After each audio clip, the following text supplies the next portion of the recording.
Hello everyone, this is Cooldinos here again, and welcome back to another brand new video. How is everyone doing? Today, I'm going to be starting a new and probably fun series called Creature Features, where every once in a while, I will cover a unique animal with additional facts and information, both extant and extinct species in the real world. In the future, you guys can suggest in the comments which creatures I can cover, and I will also host voting polls in the community posts to see which animal gets the spotlight in future episodes. Before we continue, make sure to like the video, subscribe to my channel if you're new here, and click on the notification bell to make sure to not miss out on my content.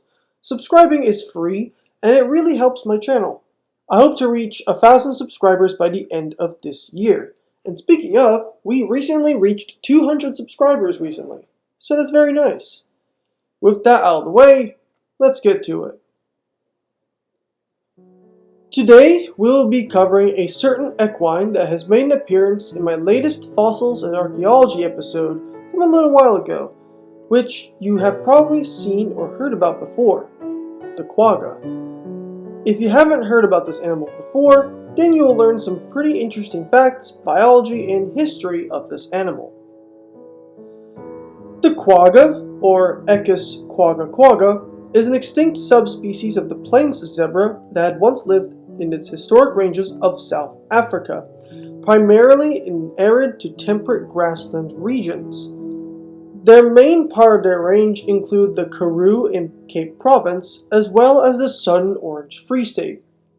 This equine is believed to have been around 8 feet to 5 inches in length, and approximately 125 to 135 centimeters tall at the shoulders, or 4 feet 1 inch to 4 feet 5 inches.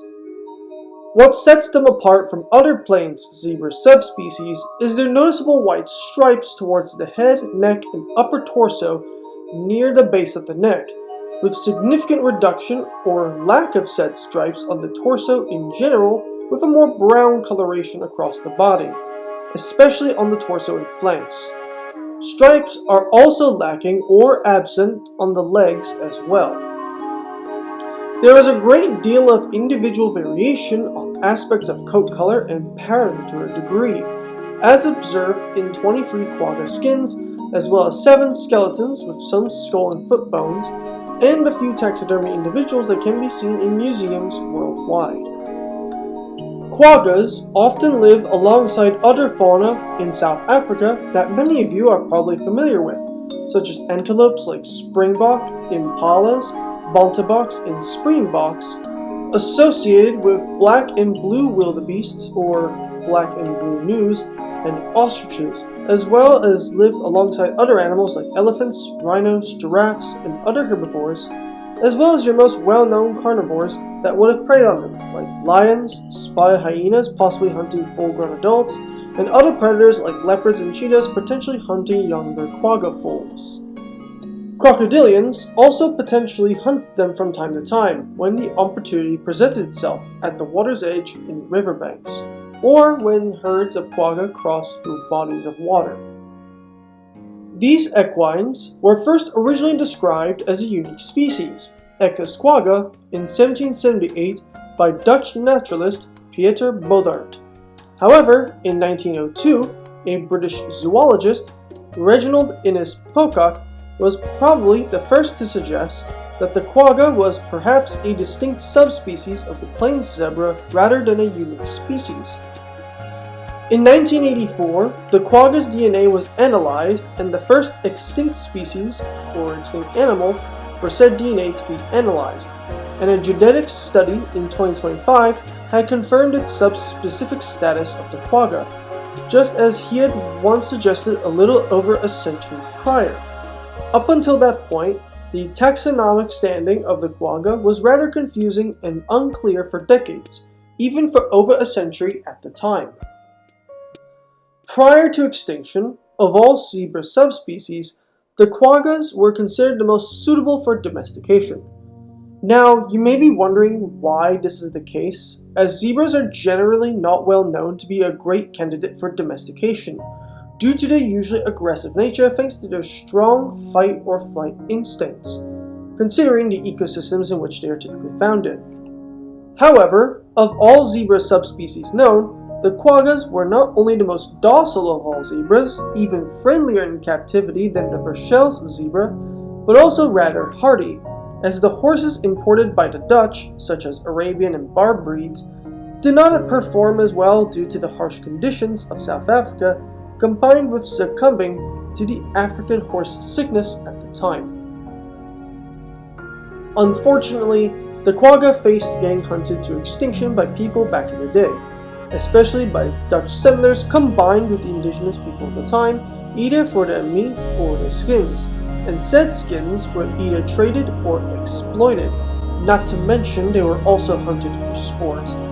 As well as the equines competed with livestock for grazing land. Another factor for their extinction was due to their restricted range, which made them vulnerable, on top of being used as livestock guardians by some farmers. There have been attempts for captive breeding of quaggas when they were brought to the London Zoo, but these captive breeding attempts were unsuccessful. So much so to the point that there was one case of a stallion, a male quagga, becoming so stressed out that it, injured itself and it died to its injuries. Much of their populations had disappeared from their native ranges by the 1850s, with the last wild population in the Southern Orange Free State disappearing in 1878, thus becoming extinct in the wild. The last living specimen, a mare or female, died in the Artis Magistra Zoo, or the Artis Amsterdam Royal Zoo, on August 12, 1883, just roughly 5 years after they became extinct in the wild. When this individual died, the Amsterdam Zoo sent out a request to have another quagga, not realizing they had once held the last living specimen to exist. And thus, the quagga was gone. The only evidence of the quagga that remain are the few taxidermy specimens that exist in only a few museums, the 5 photos of the only individual ever photographed, a quagga mare that had once lived in the London Zoo, and a total of 23 skins of the species, alongside some skeletal material. Now, before I continue, I will have to mention that there was a rumored anecdotal account of a lone surviving quagga in the wild, as late as the 1930s, mentioned in Attilio Gatti's book, Here is the Veld. However, as stated by the official Quagga Project website, this can't be verified or supported due to the lack of confirmatory evidence and should just be seen as speculative. So, for the sake of this video and for the sake of being as accurate as possible, I won't count this rumored sighting in this particular book. Even though the original animal is, unfortunately, extinct, there may be some hope to bring about a creature with similar phenotypic traits, despite not having the exact DNA of the original quagga.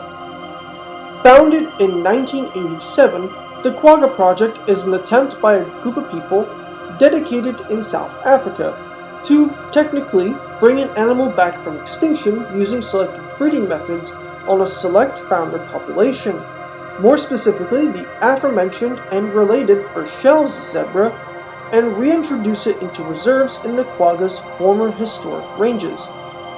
As of now, the program has been largely successful, with the newest generation or generations of this selective breeding program showing similar or synonymous traits to the extinct quagga.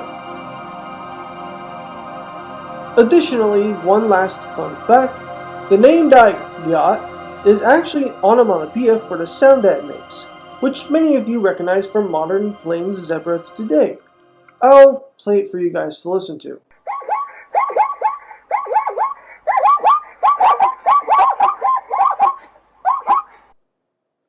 So, here we are, the end of the video.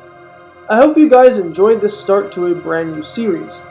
If you guys did like it and want to see more, please let me know and recommend which species you want me to cover, whether extant or extinct species, down in the comments, and please let me know if you have enjoyed it.